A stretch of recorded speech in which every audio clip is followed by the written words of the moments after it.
In this video, I'm going to teach you how to change URL in WordPress database. In order to do that, first head over to wordpress.com and you have two options. You can either click on the Get Started right here in order to create an account, or if you already have one, just head over and click on this login option that we can see right here. In my case, I already have an account, so let me head over and log in. Now here is my dashboard. As of right now, here is my URL. You can see it right here, which is sunrisehotel3.wpcomstaging.com. Since I want to change it, we just need to head over right here into our left sidebar and head over to the settings. And click on that.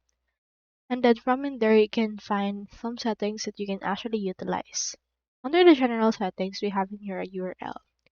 We also have our site address. So if you want to change that, you can actually buy a custom domain, map a domain that you already own, or redirect this particular site. You can change this by going to the domain settings. So in order to do that, let's head over to our domain settings as well. You can click on this icon.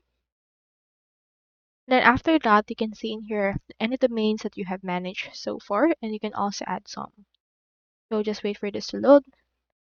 And into this case, I have in here my primary site domain, and if I want to change this, click on this add new domain option. Search in here for the domain that you want. We have .com. We also have other options like .vacations, .deals, and the likes. So as of right now, it's free for the first year, and it has some payments for the next year renewal. Head over and click on this add to cart option, and then just pay for it.